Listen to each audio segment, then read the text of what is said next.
बार जो है हम लोग जान रहे हैं कि ये हमारे प्रतिपक्ष के नेता तेजस्वी यादव, उनको ये तक नहीं मालूम है कि वो जो आलू जो निकल रहा है खेत में से वो नया ही आलू होगा। लोकल तो मीठा लगता होगा, है ना? अभी बढ़िया होता है। और वो गांव-गांव घूम रहे हैं, वो किसानों से बात कर रहे हैं। ये दिखा रहा है कि अब प्रतिपक्ष के नेता किस तरह से बिहार की परिस्थिति से कहीं मालूम नहीं है। बिहार की जनता इस चुनाव में इनका सुपड़ा साफ करेगी। जिस तरह से उपचुनाव में इनका सुपड़ा साफ हुआ है, उससे भी ज्यादा जो दुर्गति 2010 का जो स्थिति था, उससे भी बुरा स्थिति होगा। नोरमा ग्रुप, जो सोचता है वो करता है। आपके अपने सपनों का आशियाना। नमस्कार, भारत लाइव देख रहे हैं आप। देखिए, बिहार विधानसभा चुनाव के ठीक 9 महीना 8 महीना पहले अब तमाम जो पॉलिटिकल पार्टी हैं, नेता हैं, अब क्षेत्र में निकल पड़े हैं। हालांकि एनडीए की बात करें तो एनडीए का अभी फोकस पूरी तरह से दिल्ली विधानसभा चुनाव पर है। आप देख पा रहे हैं कि दिल्ली में ही सारे जो भारतीय जनता पार्टी हो, जनता दल यूनाइटेड हो, लोक जनशक्ति पार्टी हो, तमाम दलों के जो बड़े नेता हैं वो दिल्ली पहुंचे हुए हैं। दूसरी तरफ तेजस्वी यादव बिहार चुनाव में पूरी तरह से फोकस कर चुके हैं। अब देख रहे हैं कि कार्यकर्ता संवाद यात्रा, महिलाओं से जाकर मिलना, किसानों से जाकर मिलना, वो गांव-गांव घूम रहे हैं, किसानों से मिल रहे हैं, किसानों को बता रहे हैं कि जब तेजस्वी यादव सरकार में आएंगे तो उनके लिए क्या कुछ करेंगे। बड़ी योजनाएं वो लेकर आ रहे हैं, पूरे तरह से एक्टिव मोड में हैं। हमारे साथ इस मुद्दे पर बातचीत करने के लिए जनता दल यूनाइटेड के प्रवक्ता राजेश तिवारी जी मौजूद हैं। बहुत बहुत स्वागत है सर आपका। जी सर, आप लोगों का ध्यान तो फिलहाल दिल्ली विधानसभा चुनाव पर है, लेकिन तेजस्वी यादव खूब यात्रा कर रहे हैं, गांव में किसानों से मिल रहे हैं। इस बार मुश्किल लग रहा है एनडीए के लिए।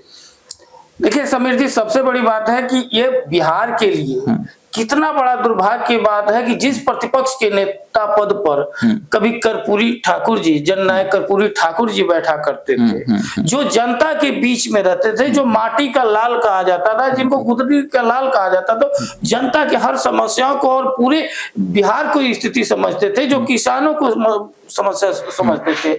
आज प्रतिपक्ष के नेता पर एक ऐसे शख्स बैठे हुए हैं, एक ऐसे चांदी के चम्मच से लेकर के पैदा हुए बैठे हुए हैं, जो आज सागा प्याज को तक नहीं पहचानते। जो ये भी नहीं जानते हैं कि वो आलू जो है खेत में नया आलू ही पैदा होता है, वो फैक्ट्री में नहीं होता। अभी तक हम लोग देश के पप्पू है, दिल्ली के पप्पू है राहुल गांधी, उनको हम लोग जानते थे कि वो आलू से सोना निकालते हैं। ये पहला बार जो है हम लोग जान रहे हैं कि ये हमारे प्रतिपक्ष के नेता तेजस्वी यादव, उनको ये तक नहीं मालूम है कि वो जो आलू जो निकल रहा है खेत में से वो नया ही आलू होगा, वो आपको जो है पुराना आलू नहीं होगा। देखिए कि किस तरह से वो बैठ करके जो है किसानों को ये बात कर रहे हैं। और वही देखिए बात हो गई, अब लाल लाल है, नया आलू हो। बात छोटा इतना में तुम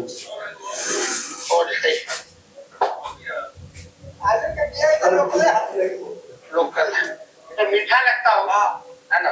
अभी बढ़िया होता है। नया आलू का तो भुजिया बढ़िया लगेगा, है ना? ये रखवाल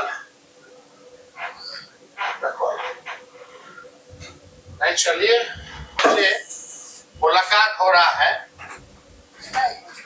क्या चीज का बीज? अच्छा, अब ठीक है। यही मोटरसाइकिल पे यही रखा था ना, इसका बड़ा वाला। ये प्याज हो गया तो ये खाया जाता है।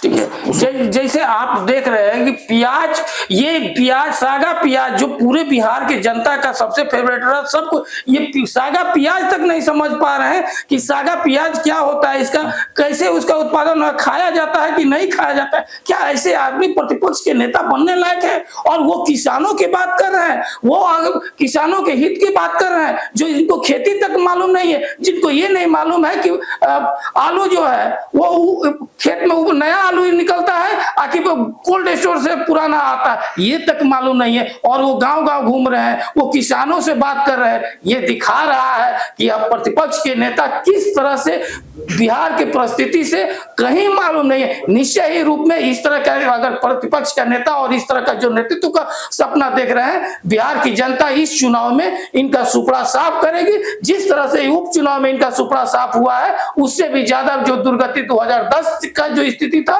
उससे भी बुरा स्थिति होगा। क्योंकि ये जो है राजपाट और ये राज है, ये सिर्फ और सिर्फ लालू यादव के नाम पर राजनीति कर रहे हैं। लेकिन बिहार की जनता जिस तरह से देखी इनकी सच्चाई, और ये सच्चाई ये उजागर होता है कि लालू तेजस्वी यादव सिर्फ और सिर्फ कुछ हरियाणा का, कुछ दिल्ली का ऐसे लोग हैं जो सिखा पढ़ा करके इनको कर रहे हैं, नहीं तो इनके पास कोई जानकारी नहीं है। लेकिन जा तो रहे हैं किसानों के पास मिलने, राजेश जी लगातार लोगों की बात तो कर रहे हैं, 2500 रुपया 1500 रुपया देने की बात तो कर रहे हैं। प्रलोभन सिर्फ सत्ता के लिए है। आप इससे बड़ा प्रूफ का, वो खुद जो है लाइव अपने सोशल फेसबुक पर जो है वो लाइव कर रहे हैं। और आप देखें, इससे भी बड़ा हास्यास्पद चीज होता है कि अगर प्रतिपक्ष के नेता ये तक नहीं जाता कि प्याज क्या होता है, पहचानता तक नहीं, और ये आज पर वो राजनीति करेंगे, वो किसानों की बात करेंगे। जो दुखदाई होता है, जो किसान होता है, जो खेत के बीच में रहा हो, वो बात करेगा ना। अब ऐसा नहीं जो पहचाने, ये सिर्फ और सिर्फ इस तरह से कि दिल्ली में रह करके, पटना में रह करके ये राजनीति किए हुए हैं और सिर्फ चुनाव के डर से है।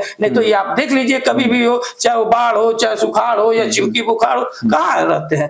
दिल्ली किसानों के मुद्दे पे आप लोग काम करेंगे। किसान, यही तो बात है। हमारे नेता माननीय मुख्यमंत्री नीतीश कुमार जी ने जिस तरह से किसानों को संबोधित किया है, आप सवाल उठा रहे हैं। आज देखिए वही जा रहे हैं, वो जिस कुशवाहा जी के यहाँ गए हुए हैं, वो कह रहे हैं कि पहले तो ये बताइए बाजार समिति कितना स्ट्रांग हुआ करता था, अब तो खत्म हो गया है। तो कह रहे हैं नहीं, पहले भी फायदेमंद नहीं होता था, पहले भी फायदेमंद नहीं होता था, ये अच्छा हुआ कि खत्म हो गया। ये दिखा रहा है कि ये जा रहे हैं तो किस तरह से इनको किसान जो है आईना दिखा रहे हैं। लेकिन इसके बाद जिस तरह के ये कल इनका खुला हुआ है पोल कि ये आप प्याज भी नहीं समझ पा रहे हैं, और ये निश्चय रूप है ये राहुल गांधी का जो है वहां बिहार का पप्पू है और ये देश का पप्पू है। वो आलू से सोना निकालते थे और ये प्याज है आलू को ही कुछ नहीं समझते हैं। चलिए, तो देखा आपने जनता दल यूनाइटेड के प्रदेश प्रवक्ता ने क्या कुछ बताया है। तेजस्वी यादव खेत में भले ही पहुंच जाएं, किसानों से बातचीत भले ही कर लें, लेकिन जो